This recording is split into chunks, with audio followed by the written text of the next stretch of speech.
ഞങ്ങളും ക്രൂശിക്കപ്പെട്ട ക്രിസ്തുവിനെ പ്രസംഗിക്കുന്നു. മർക്കോസിന്റെ സുവിശേഷം 16-ാം അധ്യായം അതിൻ്റെ 1, 2, 3 വാക്യങ്ങൾ നമുക്കൊന്ന് വായിച്ച് കേൾക്കാം. ശബത്ത് കഴിഞ്ഞ ശേഷം മഗ്ദലക്കാരത്തി മറിയയും യാക്കോബിന്റെ അമ്മ മറിയയും ശലോമയും ചെന്ന് അവനെ പൂശേണ്ടതിന് സുഗന്ധവർഗം വാങ്ങി. ആഴ്ചവട്ടത്തിൻ്റെ 1-ാം നാൾ അതികാലത്ത് സൂര്യൻ ഉദിച്ചപ്പോൾ അവർ കല്ലറയ്ക്കൽ ചെന്നു. കല്ലറയുടെ വാതിക്കൽ നിന്ന് നമുക്ക് വേണ്ടി 6 കല്ല് ഉരുട്ടിക്കളയും എന്ന് തമ്മിൽ പറഞ്ഞു. 3 സ്ത്രീകൾ കർത്താവായ യേശു ക്രിസ്തുവിൻ്റെ കല്ലറയ്ക്കൽ വന്ന് ഞായറാഴ്ച രാവിലെ അതിരാവിലെ കല്ലറയുടെ മുമ്പിൽ വന്ന് നിൽക്കുകയാണ്. യേശുവിൻ്റെ ശരീരത്തിൽ സുഗന്ധവർഗം പൂശേണ്ടതിനാണ് അവർ 3 പേരും വന്നത്. പക്ഷേ അവർ 3 പേരും വളരെ നിരാശയോടെ പരസ്പരം മുഖത്തോട് മുഖം നോക്കി പറയുകയാണ്, ഈ കല്ല് നമുക്ക് വേണ്ടി ആരുരുട്ടിക്കളയും? ഈ കല്ല് നമുക്ക് വേണ്ടി ആരുരുട്ടിക്കളയും? പ്രിയപ്പെട്ടവരെ, ഞാൻ ആ വചനം വായിച്ചപ്പോൾ എൻ്റെ മനസ്സിലേക്ക് വന്നത്, വാസ്തവത്തിൽ ഇന്ന് മനുഷ്യരുടെ എല്ലാം ഉള്ളിലെ വലിയൊരു ചോദ്യമാണത്. വലിയൊരു ചോദ്യമാണിത്. ഈ കല്ല് ആരുരുട്ടിക്കളയും? പ്രതീക്ഷിച്ചതുപോലെ ഒന്നും കാര്യങ്ങൾ മുമ്പോട്ട് പോകുന്നില്ല. ജീവിതത്തിൽ അനേക കല്ലുകൾ, അനേക തടസ്സങ്ങൾ മുമ്പിൽ വന്ന് നിൽക്കുകയാണ്. സഹായിക്കാനായിട്ട് ആരെയും കാണുന്നില്ല. ഒരു ഒത്താശ തരാനായിട്ട് ആരെയും കാണുന്നില്ല. ചില പാപത്തിൻ്റെ കല്ലുകൾ, ചില ശാപത്തിൻ്റെ കല്ലുകൾ, ചില പൈശാചിക ബന്ധനത്തിൻ്റെ കല്ലുകൾ, ചില ബാധകളുടെ കല്ലുകൾ, ചില രോഗത്തിൻ്റെ കല്ലുകൾ, ചില കടബാധ്യതയുടെ കല്ലുകൾ. മുൻപോട്ട് പോകാൻ സാധിക്കുന്നില്ല. ഇതിനൊരു പരിഹാരം എവിടെ നിന്ന് ലഭിക്കും? ആരെന്നെ സഹായിക്കും? ഇതാണ് ഇന്നെല്ലാം മനുഷ്യൻ്റെ മുമ്പിൽ മനുഷ്യൻ അഭിമുഖീകരിക്കുന്ന വലിയൊരു പ്രശ്നമാണത്. പ്രിയപ്പെട്ടവർ, ഈ വചനം നാം കേട്ടുകൊണ്ടിരിക്കുമ്പോൾ നമ്മുടെയും ഉള്ളിൽ ഒരു ആശങ്കയില്ലേ? ഒരു ഭയമില്ലേ? എന്നെ ആര് സഹായിക്കും? ഈ പ്രശ്നത്തിന് ആരൊരു പരിഹാരം തരും? ഈ രോഗത്തിനൊരു സൗഖ്യം കിട്ടുമോ? അനേകർ ഭയത്തോടെയാണ് ഇന്ന് ജീവിതം മുമ്പോട്ട് നയിക്കുന്നത്. ഈ 3 സഹോദരിമാർ പരസ്പരം മുഖത്തോട് മുഖം നോക്കി പറയുകയാണ്, ഈ കല്ല് നമുക്ക് വേണ്ടി ആരുരുട്ടിക്കളയും? പ്രിയപ്പെട്ടവരെ, മത്തായിയുടെ സുവിശേഷം 27-ാം അധ്യായം 66-ാമത്തെ വാക്യം നമുക്കൊന്ന് വായിച്ച് കേൾക്കാം. അവിടെ ഈ കല്ലിനെ കുറിച്ച് മറ്റൊരു പ്രത്യേകത കാണുന്നുണ്ട്. അത് അടച്ച് മുദ്ര വെച്ചിരിക്കുന്ന കല്ലാണ്. മത്തായിയുടെ സുവിശേഷം 27-ാം അധ്യായം 66-ാമത്തെ വാക്യം. അവർ ചെന്ന് കല്ലിന് മുദ്ര വെച്ചു, കാവൽ കൂട്ടത്തെ നിർത്തി. പ്രിയപ്പെട്ടവർ, ഇത് മുദ്ര വെച്ചിരിക്കുന്ന കല്ലാണ്. അതിൻ്റെ അർത്ഥം എന്താണ്? ഇതൊരിക്കലും തുറക്കാൻ പോകുന്നില്ല. ഇതിനൊരു പരിഹാരം ലഭിക്കാൻ പോകുന്നില്ല. ഈ പ്രശ്നത്തിനൊരു പരിഹാരം ലഭിക്കാൻ പോകുന്നില്ല. ഈ രോഗം സൗഖ്യമാകാൻ പോകുന്നില്ല. ഈ കടബാധ്യത മാറാൻ പോകുന്നില്ല. അത് പിശാച് മുദ്ര വെച്ചിരിക്കുകയാണ്. ഈ കല്ല് നമുക്ക് വേണ്ടി ആരുരുട്ടിക്കളയും? നിങ്ങളുടെ അനേകരുടെ ഉള്ളിൽ ഇങ്ങനെ ഒരു ഭയമില്ലേ പ്രിയപ്പെട്ടവരെ? ഇതിനെന്താണൊരു പരിഹാരം? എൻ്റെ ഈ കുടുംബത്തിലെ പ്രശ്നത്തിന് എന്താണൊരു പരിഹാരം? എൻ്റെ ഭർത്താവിന് മദ്യപാനം മാറുമോ? അതിനെന്താണൊരു പരിഹാരം? ഈ കടബാധ്യത എങ്ങനെ തീരും? എങ്ങനെ അവസാനിപ്പിക്കും? ഇതിനെന്താണൊരു പരിഹാരം? എൻ്റെ മക്കൾ ദൈവവിശ്വാസമില്ലാതെ പിശാചിൻ്റെ അടിമകളായി ഈ ലോകത്തിൻ്റെ വഴിയിൽ, മ്ലേച്ഛതയിൽ, മദ്യത്തിനും മയക്കുമരുന്നിനും അടിമകളായി ഈ ലോകത്തിൻ്റെ വഴികളിൽ നടക്കുകയാണ്. ഇതിനെന്താണൊരു പരിഹാരം? ഈ കല്ല് ആരുരുട്ടിക്കളയും? എന്നെ സഹായിക്കാൻ ഈ ഭൂമിയിൽ ആരുണ്ട്? പിശാച് മുദ്ര വെച്ചിരിക്കുകയാണ്. പ്രിയപ്പെട്ടവരെ, പിശാച് മുദ്ര വെച്ച് അടച്ചിരിക്കുന്ന ചില കല്ലുകളുടെ മുമ്പിൽ, ചില അടഞ്ഞ വാതിലുകളുടെ മുമ്പിൽ നാം നിരാശയോടെ നിൽക്കുന്നവരാണോ? ഈ മുദ്ര ആര് പൊട്ടിച്ചു തരും? പ്രിയപ്പെട്ടവരെ, വെളിപ്പാട് പുസ്തകം 5-ാം അധ്യായം 1-ാം വാക്യം മുതൽ നാം വായിക്കുമ്പോൾ ഈ മുദ്ര പൊട്ടിക്കാൻ അധികാരമുള്ള ഒരുത്തനെ നമുക്കവിടെ കാണാം. വെളിപ്പാട് പുസ്തകം 5-ാം അധ്യായം 1 മുതലുള്ളതായ ചില വാക്യം വായിക്കുമ്പോൾ അപ്പോസ്തലനായ യോഹന്നാൻ പത്മോസിൽ ഏകനായി ആത്മവിവേശതയിൽ ചില ദർശനങ്ങളെല്ലാം കാണുകയാണ്. ഞാൻ സിംഹാസനത്തിൽ ഇരിക്കുന്നവന്റെ വലങ്കയിൽ അകത്തും പുറത്തും എഴുത്തുള്ളതായി 7 മുദ്രയാൽ മുദ്രയിട്ട ഒരു പുസ്തകം കണ്ടു. ആ പുസ്തകം തുറപ്പാനും അതിൻ്റെ മുദ്ര പൊട്ടിപ്പാനും യോഗ്യനാരുള്ളൂ എന്ന് അത്യുച്ചത്തിൽ ഘോഷിക്കുന്ന ശക്തനായ ഒരു ദൂതനെയും കണ്ടു. പുസ്തകം തുറപ്പാനോ പുസ്തകം തുറപ്പാനോ നോക്കുവാനോ സ്വർഗത്തിലും ഭൂമിയിലും ഭൂമിക്ക് കീഴിലും സ്വർഗത്തിലും ഭൂമിയിലും ഭൂമിക്ക് കീഴിലും ആർക്കും കഴിയുകയില്ല. പുസ്തകം തുറന്ന് വായിപ്പാനെങ്കിലും അത് നോക്കുവാനെങ്കിലും യോഗ്യനായി ആരെയും കാണാത്തത് കൊണ്ട് ഞാൻ ഏറ്റവും കരഞ്ഞു. യോഹന്നാൻ കരയുകയാണ്. ദൈവമേ, ഈ മുദ്ര ആര് പൊട്ടിച്ചേരും? ഇതിനെന്താണ് ഒരു പരിഹാരം? പ്രിയപ്പെട്ടവരെ, നമ്മുടെ മുമ്പിൽ പിശാച് മുദ്ര വെച്ച് അടച്ചിരിക്കുന്ന ചില വാതിലുകളുടെ മുമ്പിൽ നിരാശപ്പെട്ട് നിൽക്കുന്നവരാണെങ്കിൽ, എനിക്കെൻ്റെ ജീവിതത്തിൻ്റെ എളിയ അനുഭവത്തിൽ നിങ്ങളോട് ഒരു കാര്യം പറയാനുണ്ട്. മുദ്ര പൊട്ടിക്കാൻ കഴിവുള്ളവനും അധികാരമുള്ളവനുമായ ഒരുവൻ നമ്മുടെ മധ്യത്തിലുണ്ട്. അവൻ ആരാണ്? അടുത്ത വാക്യം വായിക്കുമ്പോൾ നമുക്ക് കാണാവുന്നത്. അപ്പോൾ മൂപ്പന്മാരിൽ ഒരുത്തൻ എന്നോട് നീ കരയേണ്ട, നീ പ്രയാസപ്പെടേണ്ട, നീ നിരാശപ്പെടേണ്ട. മുദ്ര പൊട്ടിക്കാൻ അധികാരമുള്ള ഒരുവനുണ്ട്, കല്ലുരുട്ടിക്കളയാൻ അധികാരമുള്ള ഒരുവനുണ്ട്. നീ ഭയപ്പെടേണ്ട. യഹൂദ ഗോത്രത്തിലെ സിംഹവും ദാവീദിന്റെ വേരുമായവൻ പുസ്തകവും അതിന്റെ 7 മുദ്രയും തുറപ്പാൻ തക്കവണ്ണം ജയപ്പെട്ടവരെ, മുദ്ര പൊട്ടിക്കാൻ കഴിവുള്ള ഒരുത്തനുണ്ട്. അവൻ യൂദായുടെ സിംഹമാണ്. അവൻ ദാവീദിന്റെ വേരും വംശവും ശുഭ്രമായ ഉദയ നക്ഷത്രവുമാണ്. അവന്റെ പേരത്രേ? കർത്താവായ യേശു ക്രിസ്തു. പ്രിയപ്പെട്ടവരെ, നിങ്ങളെ സഹായിക്കാൻ യേശുണ്ട്. യേശു ജീവിക്കുന്നുണ്ട്. നിങ്ങളുടെ ഏത് പ്രശ്നത്തിനും പരിഹാരം തരുവാൻ യേശു ജീവിക്കുന്നുണ്ട്. പ്രിയപ്പെട്ടവരെ, ഈ ഭൂമിയിൽ നമുക്ക് പലരും ഉണ്ടായിരിക്കാം. നമുക്ക് കൂട്ടായ്മയുണ്ട്, ദൈവമക്കളുണ്ട്, ദൈവദാസന്മാരുണ്ട്, എല്ലാമുണ്ട്. നാം വലിയൊരു കുടുംബമാണ്. പക്ഷേ നമ്മെ തക്ക സമയത്ത് സഹായിക്കാൻ ആർക്കും കഴിയില്ല പ്രിയപ്പെട്ടവരെ. എന്നാൽ നമ്മെ ഏതൊരവസ്ഥയിലും നമ്മെ സഹായിക്കാൻ കഴിവുള്ള യൂദായുടെ സിംഹമുണ്ട്. അവനാണ് യേശു ക്രിസ്തു. ദൈവത്തിന് സ്തോത്രം. അവൻ ദൂരെയാണോ? അവൻ ദൂരെയല്ല പ്രിയപ്പെട്ടവരെ നിൽക്കുന്നത്. യോഹന്നാൻ സ്നാപകൻ വിളിച്ചു പറഞ്ഞു. യോഹന്നാൻ്റെ സുവിശേഷം 1-ാം അധ്യായം 26-ാമത്തെ വാക്യം നമുക്കൊന്ന് വായിച്ച് കേൾക്കാം. യോഹന്നാൻ്റെ സുവിശേഷം 1-ാം അധ്യായം 26-ാമത്തെ വാക്യത്തിൽ, അവൻ നമുക്കാർക്കും അകന്നിരിക്കുന്നവനല്ല, അവൻ ദൂരെയല്ല പ്രിയപ്പെട്ടവരെ. നമ്മെ സഹായിക്കുവാൻ, നമ്മുടെ ജീവിതത്തിലെ കല്ലുകൾ മാറ്റുവാൻ, തടസ്സങ്ങൾ മാറ്റുവാൻ, ശാപങ്ങളെ മുറിക്കുവാൻ, ബന്ധനങ്ങളെ അഴിക്കുവാൻ, പാപബന്ധനങ്ങളെ അഴിച്ച് നമുക്ക് സ്വാതന്ത്ര്യം തരാൻ കഴിവുള്ളവൻ നമ്മിൽ ആരിലും അകന്നിരിക്കുകയല്ലവൻ. എന്നാൽ നിങ്ങൾ അറിയാത്ത ഒരുത്തൻ നിങ്ങളുടെ ഇടയിൽ നിൽക്കുന്നുണ്ട്. യോഹന്നാൻ അന്ന് മരുഭൂമിയിൽ വിളിച്ചു പറഞ്ഞു, നിങ്ങൾ അറിയാത്ത ഒരുത്തൻ നിങ്ങളുടെ ഇടയിൽ നിൽക്കുന്നുണ്ട്. ഒരുപക്ഷെ നിങ്ങൾ അറിയുന്നില്ലായിരിക്കാം. നിങ്ങൾ ഈ പ്രസംഗിക്കുന്നവരെയും സാക്ഷ്യം പറയുന്നവരെയും പാട്ടുപാടുന്നവരെയും ആയിരിക്കും കാണുന്നത്. എന്നാൽ നിങ്ങളെ സഹായിക്കാൻ കഴിവുള്ളവൻ നിങ്ങളുടെ തൊട്ടരികത്ത് നിൽക്കുന്നുണ്ട്. അവൻ നിങ്ങളോട് ചേർന്ന് നിൽക്കുന്നുണ്ട്. അവന് നിങ്ങളുടെ ആവശ്യങ്ങൾ അറിയാം, അവന് നിങ്ങളുടെ വേദനകൾ അറിയാം, അവൻ നിങ്ങളെ സഹായിക്കാൻ മതിയായവനാണ്. പ്രിയപ്പെട്ടവരെ, നിങ്ങൾക്കൊന്ന് വിശ്വസിക്കാമോ? നിങ്ങൾക്കൊന്ന് ആശ്രയിക്കാമോ? നിങ്ങളുടെ ഹൃദയം യേശുവിന് മുമ്പാകെ നിങ്ങൾക്കൊന്ന് പകരാമോ? കർത്താവേ, ഞാൻ വലിയ ഒരു പ്രതിസന്ധിയുടെ മുമ്പിൽ നിൽക്കുകയാണ്. എന്നെ ഈ ഭൂമിയിൽ സഹായിക്കാൻ എനിക്ക് ആരുമില്ല. നീ ഒന്ന് ഇറങ്ങി വന്ന് ഈ പ്രശ്നത്തിനൊരു പരിഹാരം തരണമേ എന്ന്. സഹോദര, നീ ആൾക്കൂട്ടത്തിൻ്റെ മധ്യത്തിലിരുന്ന് നീ യേശുവിനോട് നിലവിളിച്ചാൽ നിന്റെ ഹൃദയത്തിൻ്റെ നിലവിളി കാണുകയും കേൾക്കുകയും അതിനൊരു പരിഹാരം തരാൻ കഴിവുള്ളവനുമായ ഒരു യേശു ജീവിക്കുന്നുണ്ട്. അവൻ്റെ അടുക്കലാണ് നീ കടന്നു വന്നിരിക്കുന്നത്. അവൻ നിന്റെ ചാരെ നിൽക്കുന്നുണ്ട്. നിങ്ങളുടെ ഹൃദയത്തിൻ്റെ ആവശ്യങ്ങൾ നിങ്ങൾ യേശുവിനോട് പറയുക പ്രിയപ്പെട്ടവരെ. അവൻ കല്ലുരുട്ടി മാറ്റിത്തരും. അവൻ നമ്മുടെ അടഞ്ഞ വാതിലുകളെ തുറന്നു തരും. നാം ആരും നിരാശയോടെ ഇരിക്കേണ്ട. നിങ്ങൾ യേശുവിനോട് നിങ്ങളുടെ ഹൃദയത്തിൻ്റെ വേദനകളും പ്രയാസങ്ങളും ദുഃഖങ്ങളും എല്ലാം നിങ്ങൾ യേശുവിനോട് പറയുക. ഇനി നിങ്ങളുടെ ജീവിതത്തിൽ ഒരു അത്ഭുതം കാണാൻ വേണ്ടി നിങ്ങൾ നോക്കിയിരിക്കുകയല്ല വേണ്ടത്. നിങ്ങളുടെ അരികത്തോടെ യേശു നടന്നു പോകുമ്പോൾ നിങ്ങളത് വിശ്വസിക്കണം. ഞാനിപ്പോൾ യേശുവിൻ്റെ അരികിലാണ് കടന്നു വന്നിരിക്കുന്നത്.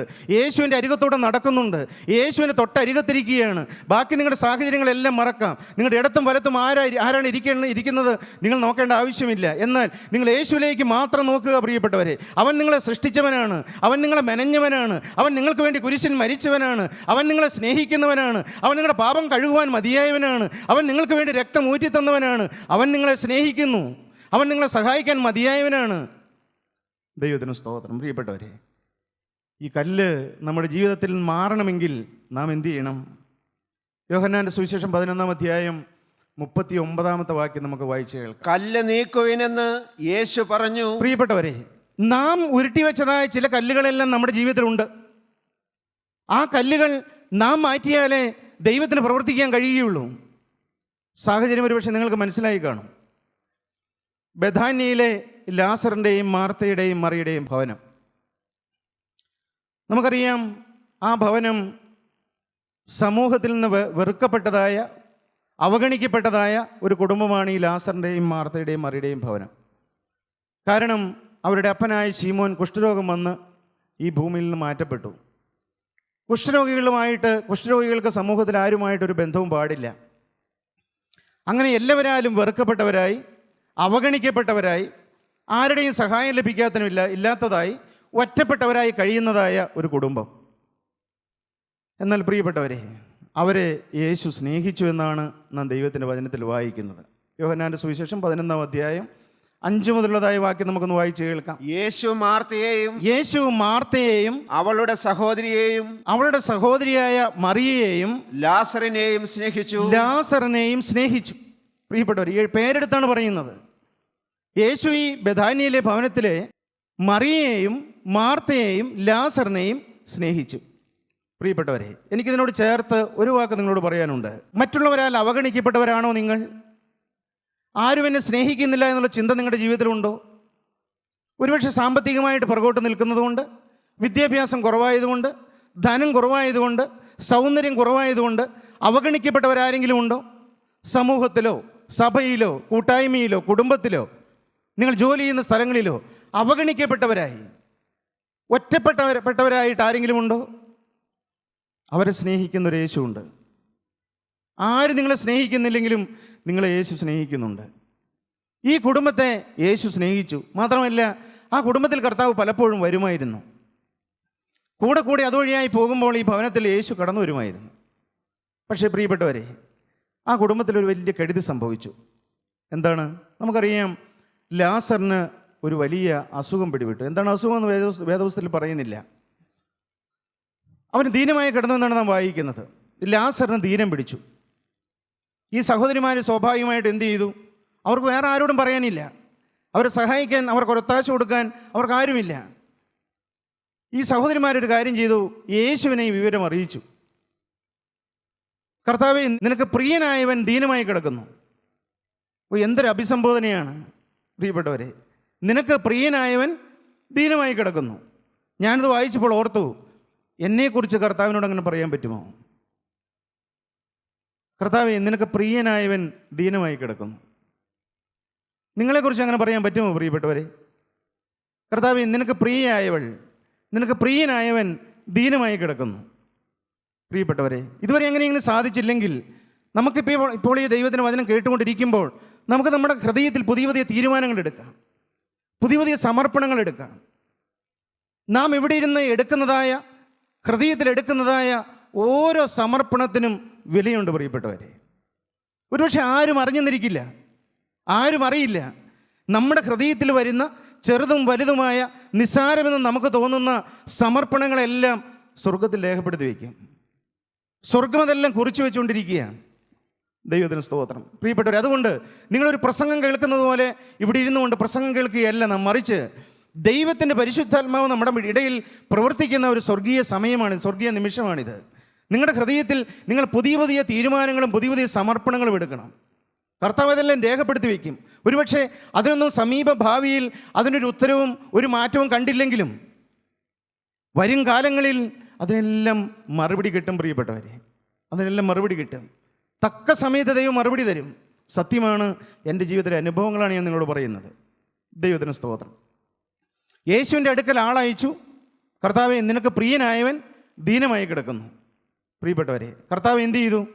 5-ാം വാക്യം അടുത്ത ഭാഗം ഒന്ന് വായിച്ച്. എന്നിട്ടും അവൻ ദീനമായി കിടക്കുന്നു എന്ന് കേട്ടാറെ താൻ അന്ന് ഇരുന്ന സ്ഥലത്ത് 2 ദിവസം പാർത്തു. പ്രിയപ്പെട്ടവരെ, യേശു വന്നില്ല ആ ഭവനത്തിലേക്ക്. അവർ വളരെ പ്രതീക്ഷയോടെയാണ് യേശുവിൻ്റെ അടുക്കൽ ആളയച്ചത്. ലാസർ മരിച്ചു പോകുന്നവർ പ്രതീക്ഷിച്ചില്ല എങ്കിൽ പോലും കർത്താവ് ഉടനെ കടന്നു വരും, കർത്താവ് സൗഖ്യം തരും. വലിയ പ്രതീക്ഷയാണ് ഇവർക്ക് 3 പേർക്കും. യേശു അവരെ സ്നേഹിച്ചു, ശരിയാണ്. അവിടെ നാം വായിക്കുന്നത്, എന്നിട്ടും യേശു അവരെ സ്നേഹിച്ചിട്ടും ലാസർ ദീനമായി കിടക്കുന്നു എന്ന് അറിഞ്ഞിട്ടും കർത്താവ് ഇരുന്ന സ്ഥലത്ത് തന്നെ വീണ്ടും 4 ദിവസം കൂടി ഇരുന്നു. പ്രിയപ്പെട്ടവർ, അതെന്തുകൊണ്ടാണ്? കർത്താവ് ഉടനെ വരാത്തത് എന്താണ്? നമ്മുടെയും ഉള്ളിൽ പലപ്പോഴും ഈ സംശയങ്ങളും അവിശ്വാസങ്ങളും ഒക്കെ കടന്നു വരാറില്ലേ? നമ്മുടെ പ്രാർത്ഥനയ്ക്ക് നാം ഉദ്ദേശിച്ചതുപോലെ, നാം പ്രതീക്ഷിച്ചതുപോലെ പ്രാർത്ഥനയ്ക്ക് മറുപടി കിട്ടാതെ വരുമ്പോൾ, സാഹചര്യങ്ങൾ മാറാതെ വരുമ്പോൾ നമ്മുടെ ഈ ഉള്ളിൽ അവിശ്വാസവും പരിഭവവും പരാതിയും നിരാശയുമൊക്കെ വരാറില്ലേ? പ്രിയപ്പെട്ടവർ, എന്തുകൊണ്ടാണ് കർത്താവിൻ്റെ പ്രാർത്ഥന കേട്ടില്ലേ? കർത്താവിനെ മറന്നുപോയോ? കർത്താവ് എൻ്റെ കാര്യം മാത്രം ഓർക്കുന്നില്ലേ? എന്താണ് ഇതിനൊരു പരിഹാരം തരാത്തത്? പ്രിയപ്പെട്ടവരെ, ദൈവത്തിൻ്റെ വഴികൾ നമുക്കറിഞ്ഞുകൂടാ. ദൈവം എങ്ങനെയാണ് പ്രവർത്തിക്കുന്നത്? ദൈവത്തിൻ്റെ വഴികളും ദൈവത്തിൻ്റെ പ്രവർത്തനങ്ങളും മനുഷ്യൻ്റെ ബുദ്ധിയിൽ മനസ്സിലാവുകയില്ല. യെശയ്യാ പ്രവാചകന്റെ പുസ്തകം 55-ാം അധ്യായം 8-9 വാക്യം നമുക്കൊന്ന് വായിച്ച് കേൾക്കാം. എൻ്റെ വിചാരങ്ങൾ നിങ്ങളുടെ വിചാരങ്ങളല്ല. ഇവിടെ ദൈവത്തിൻ്റെ വചനം പറയുകയാണ്, എൻ്റെ വിചാരങ്ങൾ നിങ്ങളുടെ വിചാരങ്ങളല്ല, നിങ്ങളുടെ വഴികൾ എൻ്റെ വഴികളുമല്ല. നിങ്ങളുടെ വഴികളല്ല എൻ്റെ വഴികൾ, നമ്മുടെ വിചാരങ്ങളല്ല ദൈവത്തിൻ്റെ വിചാരങ്ങൾ. നമുക്ക് ഈ താൽക്കാലികമായ ഭൗതികമായ ചില കാര്യങ്ങൾ നിമിഷ നേരം കൊണ്ട് സാധിപ്പിച്ച് കിട്ടണം. അതിന് ദൈവം പ്രവർത്തിക്കണം. അതാണ് നമ്മുടെ മനസ്സിലെ ചിന്തകൾ. എന്നാൽ നമ്മുടെ വഴികളും നമ്മുടെ വിചാരങ്ങളും അല്ല ദൈവത്തിൻ്റെ വഴികളും ദൈവത്തിൻ്റെ വിചാരങ്ങളും. പിന്നെ ആകാശം ഭൂമിക്ക് മീതെ ഉയർന്നിരിക്കുന്നത് പോലെ എൻ്റെ വഴികൾ നിങ്ങളുടെ വഴികളിലും എൻ്റെ വിചാരങ്ങൾ നിങ്ങളുടെ വിചാരങ്ങളിലും ഉയർന്നിരിക്കുന്നു. പ്രിയപ്പെട്ടവരെ, വെറും നിസാരനായ, വെറും പുഴുവായ, വെറും കൃമികളായ, വെറും കീടങ്ങളായ നമ്മുടെ വിചാരങ്ങളും ദൈവത്തിൻ്റെ വിചാരവും തമ്മിൽ ആകാശം ഭൂമിക്ക് മീതെ ഉയർന്നിരിക്കുന്നത് പോലെ അത്രയ്ക്ക് അന്തരമുണ്ട്, വ്യത്യാസമുണ്ട്. ദൈവത്തിന് സ്തോത്രം. നമ്മൾ പലപ്പോഴും വിചാരിക്കും, എന്തുകൊണ്ടാണ് ദൈവം പ്രവർത്തിക്കാത്തത്, ദൈവം കരമെടുക്കാത്തത് എന്തുകൊണ്ടാണ്, ദൈവം എൻ്റെ കാര്യം മറന്നുപോയോ? മറന്നുപോയിട്ടല്ല പ്രിയപ്പെട്ടവരെ. ദൈവത്തിന് സ്തോത്രം. അവൻ ഏറ്റവും വലിയൊരു അത്ഭുതം നമ്മുടെ ജീവിതത്തിൽ ചെയ്യാൻ വേണ്ടിയിട്ടാണ് കർത്താവ് താമസിക്കുന്നത്. ദൈവത്തിന് സ്തോത്രം. പ്രിയപ്പെട്ടവരെ, നമുക്കറിയാം കർത്താവ് പിന്നീട് ലാസറിൻ്റെ കല്ലറയിലേക്ക് വരികയാണ്. ദൈവത്തിന് സ്തോത്രം. കല്ലറയുടെ മുമ്പിൽ വന്ന് നിന്നപ്പോൾ കർത്താവ് ഈ സഹോദരിമാരോട് പറയുകയാണ്, എന്താ പറഞ്ഞത്? കല്ല് നീക്കുവീനെന്ന്. പ്രിയപ്പെട്ടവരെ, അത് അവർ തന്നെ ഉരുട്ടി വെച്ച കല്ലാണ്. നിങ്ങളുടെ ജീവിതത്തിന് ഈ ലാസർ ഉയർത്തെഴുന്നേൽക്കുക എന്നുള്ള ഈ കല്ല് മാറണമെങ്കിൽ, യേശു മാറ്റണമെങ്കിൽ, നമ്മുടെ ജീവിതത്തിൽ നമ്മുടെ അവിശ്വാസവും നമ്മുടെ നിരാശയും നമ്മുടെ പിറുപിറുപ്പും നമ്മുടെ പരാതിയും നമ്മുടെ ജീവിതത്തിലെ പാപമാകുന്ന കല്ലുകൾ നാം തന്നെ നീക്കിയാലേ ദൈവത്തിന് പ്രവർത്തിക്കാൻ കഴിയുകയുള്ളൂ. ദൈവത്തിന് സ്തോത്രം. പ്രിയപ്പെട്ടവരെ, നാം തന്നെ ഉരുട്ടി വെച്ച കല്ലുകൾ എന്തൊക്കെയാണ്?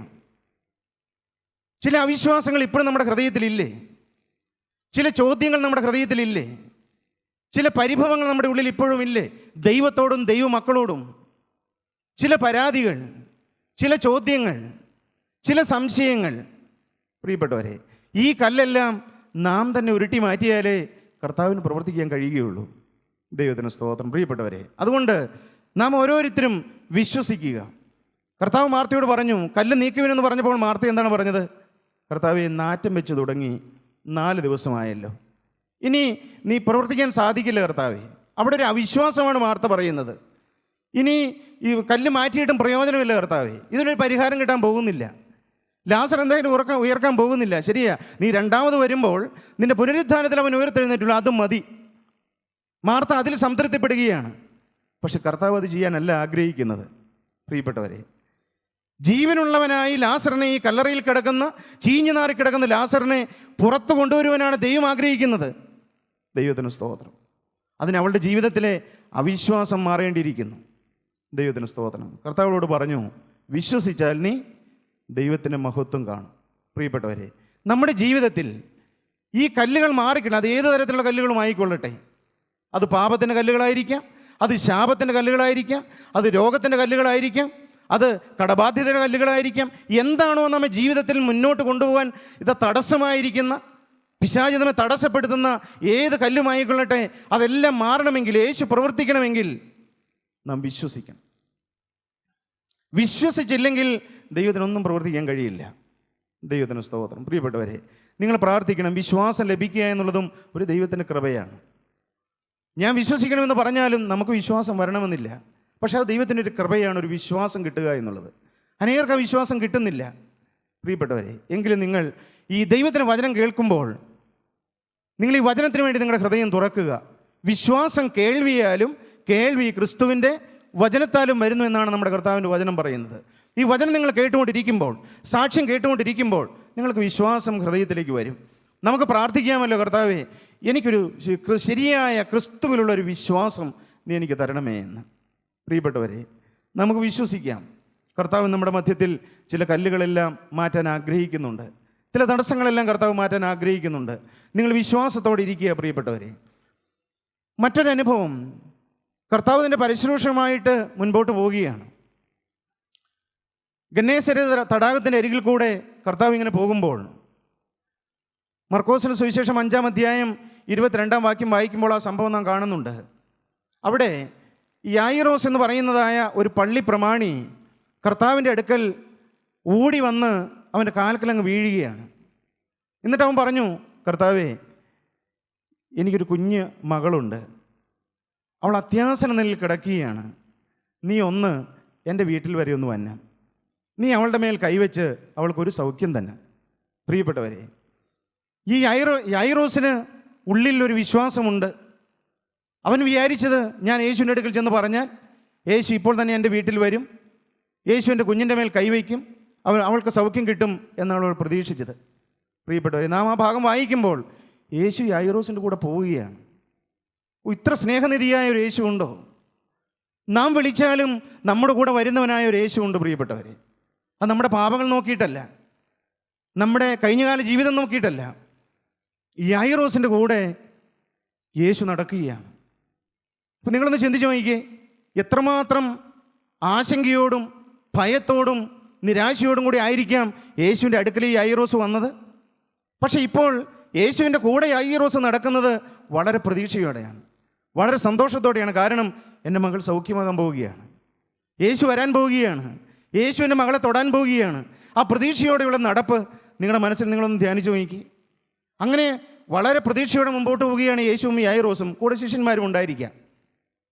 പ്രിയപ്പെട്ടവരെ, അപ്പോഴാണ് വലിയൊരു തടസ്സം.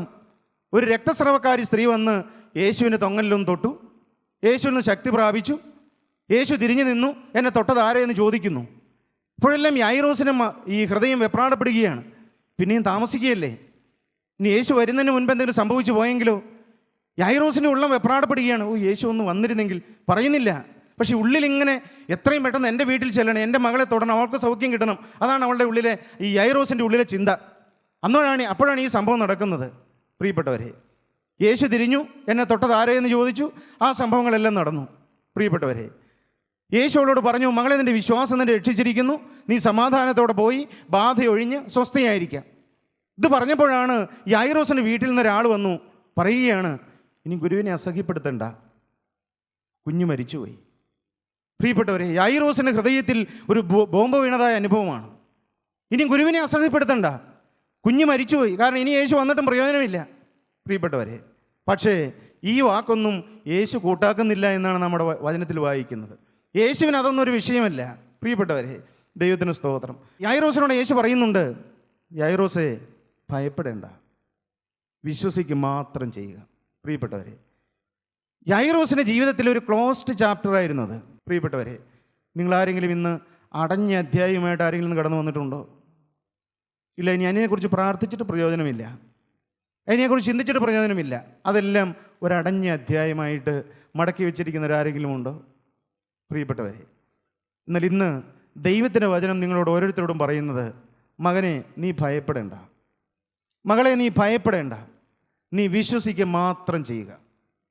നിന്നെ സഹായിക്കാൻ ഒരു യേശു ജീവിക്കുന്നുണ്ട്, അവൻ നിങ്ങളുടെ അരികത്ത് വന്ന് നിൽക്കുന്നുണ്ട്. നിങ്ങൾക്കൊന്ന് വിശ്വസിക്കാമോ പ്രിയപ്പെട്ടവരെ? എൻ്റെ സൃഷ്ടാവ്, എനിക്ക് വേണ്ടി കുരിശിൽ മരിച്ചവൻ, എനിക്ക് വേണ്ടി രക്തം ചിന്തിയവൻ, എന്നെ വീണ്ടെടുത്തവൻ, എനിക്ക് വേണ്ടി കാൽവറിയിൽ എല്ലാം ചെയ്തു തന്നവൻ, അവൻ എൻ്റെ അരികത്തുണ്ട്. നമുക്കൊരു നിമിഷം നമ്മുടെ കണ്ണുകളെ അടയ്ക്കാം. പ്രിയപ്പെട്ടവരെ, നമ്മെ സഹായിക്കാൻ യേശു നമ്മുടെ അരികത്ത് നിൽക്കുന്നൊരു സമയമാണിത്. നിങ്ങൾക്ക് ബാക്കിയെല്ലാം മറക്കാം. നിങ്ങളുടെ ആവശ്യങ്ങൾ യേശുവിൻ്റെ കുരിശിൻ ചൂട്ടിലേക്ക് കൊണ്ടുവരാം. അവിടെ പരിഹാരമില്ലാത്തൊരു പ്രശ്നമില്ല പ്രിയപ്പെട്ടവരെ. നിങ്ങളുടെ രോഗത്തിന് യേശുവിൻ്റെ സന്നിധിയിൽ പരിഹാരമുണ്ട്. നിങ്ങളുടെ കടബാധ്യതയ്ക്ക് യേശുവിൻ്റെ സന്നിധിയിൽ പരിഹാരമുണ്ട്. നിങ്ങളുടെ നീറുന്ന പ്രശ്നങ്ങൾക്ക് യേശുവിൻ്റെ കുരിശിൻ ചൂട്ടിൽ പരിഹാരമുണ്ട്. നിങ്ങളുടെ മക്കളുടെ കാര്യത്തിൽ യേശുവിൻ്റെ കുരിശിൽ പരിഹാരമുണ്ട്. പ്രിയപ്പെട്ടവരെ, നിങ്ങൾക്ക് യേശുവിൻ്റെ കുരിശിൻ ചൂട്ടിലേക്ക് വരാം. ഇതാ രക്തം വാർന്നൊലിക്കുന്ന യേശുവിൻ്റെ ആ പരിശുദ്ധമായ കുരിശിൻ ചൂട്ടിൽ വന്ന്, മകളെ, നിൻ്റെ ഹൃദയം നിനക്കങ്ങ് തുറക്കാം. നിൻ്റെ ഹൃദയം തുറന്ന് നിനക്ക് യേശുവിനോട് പറയാം, കർത്താവേ, എന്നെ സഹായിക്കാൻ ഈ ഭൂമിയിൽ ആരുമില്ല, ഞാനിതാ അടഞ്ഞ കല്ല്, എൻ്റെ മുമ്പിൽ അടഞ്ഞ വാതിലുകളുടെ മുമ്പിൽ ഞാൻ നിരാശയോടെ നിൽക്കുകയാണ്. നിന്റെ ആണിപ്പാടുള്ള കരം ഇപ്പോഴൊന്ന് നീട്ടി ഈ പ്രശ്നത്തിനൊരു പരിഹാരം തരാമോ കർത്താവേ? പ്രതീക്ഷയോടെ ഇരിക്കുന്ന പ്രിയപ്പെട്ട ദൈവവേദലേ, നിന്റെ അരികത്തൂടെ നല്ല വൈദ്യനായി യേശു നടക്കുന്ന സമയമാണിത്. നിന്റെ രോഗമുള്ള ഭാഗത്ത് നിന്റെ കരം വെച്ചിട്ട് നീ യേശുവിനോട് പ്രാർത്ഥിക്കുക. കർത്താവേ, നിന്റെ ആണിപ്പാടുള്ള രക്തം ഇറ്റിറ്റ് വീഴുന്ന ആ മുറിവാർന്ന കരം ഇപ്പോൾ എൻ്റെ ശിരസിന്മേലൊന്ന് വെക്കണമേ. എന്നെ നീ ഒന്ന് അനുഗ്രഹിക്കണമേ. നീ എന്നെ ഒന്ന് തലോടണമേ. കഴിഞ്ഞ കാലങ്ങളിൽ എന്നെ ആശ്വസിപ്പിച്ച, എന്നെ തലോടിയ, എന്നെ തൊട്ട് സൗഖ്യം തന്ന ആ കരം ഒന്നുകൂടി ഒന്ന് നീട്ടണമേ കർത്താവേ. നിങ്ങൾ ആരെല്ലാം പ്രാർത്ഥിക്കുന്നുണ്ട്, വിശ്വസിക്കുക പ്രിയപ്പെട്ടവരെ. യേശു നിങ്ങളുടെ അരികത്തുണ്ട്. യേശു നിങ്ങളെ തൊടാൻ ആഗ്രഹിക്കുന്നുണ്ട്. സഹോദരാ, നിന്റെ ജീവിതം സമർപ്പിക്കുക. പ്രിയപ്പെട്ട കുഞ്ഞേ, നിന്റെ ജീവിതം യേശുവിൻ്റെ പാദത്തിൽ നീ അർപ്പണം ചെയ്യുക. യേശു നിന്നെ തൊടുന്നു. യേശു നിനക്ക് സൗഖ്യം തരുന്നു. യേശു നിന്റെ മേൽ അവൻ്റെ കുരിശിലെ തിരുരക്തം വീഴിക്കുന്ന സമയമാണ് പ്രിയപ്പെട്ടവരെ. നമുക്ക് വിശ്വസിക്കാം. നമുക്ക് പാപത്തോട് യാത്ര പറയാം. നമ്മുടെ ജീവിതം യേശുവിന് വേണ്ടി സമർപ്പിക്കാം. കാരുണ്യമനായ ഞങ്ങളുടെ സ്വർഗീയ പിതാവേ, ഈ നല്ല ദിവസത്തിനായി ഞങ്ങൾ നിന്നെ സ്തുതിക്കുന്നു കർത്താവേ. അവിടെ നിങ്ങളുടെ മധ്യത്തിൽ നിന്ന് ചില കല്ലുകളെല്ലാം നീക്കി ഞങ്ങൾക്ക് സ്വാതന്ത്ര്യം തരുന്നതിനായി ഞങ്ങൾ നിന്നെ സ്തുതിക്കുന്നു കർത്താവേ. ഞങ്ങൾ ഉരുട്ടി വെച്ച കല്ലുകളെല്ലാം ഉരുട്ടി കളയുകയാണ്. പാപമെല്ലാം എറിഞ്ഞു കളയുകയാണ്. അശുദ്ധിയോട് യാത്ര പറയുകയാണ്. അവിശ്വാസത്തോട് യാത്ര പറയുകയാണ്. നീരസം എറിഞ്ഞു കളയുകയാണ്. ഞങ്ങളിതാ നിരപ്പാകുന്നു കർത്താവേ. ഞങ്ങളിതാ ഐക്യത്തിലേക്ക് വരുന്നു കർത്താവേ. ഞങ്ങളെ അവിടുന്ന് സൗഖ്യമാക്കിയതിനായി ഞങ്ങൾ നിന്നെ സ്തുതിക്കുന്നു. അവിടെ നിങ്ങളുടെ അരികത്തുള്ളതിനായി ഞങ്ങൾ നിന്നെ സ്തുതിക്കുന്നു.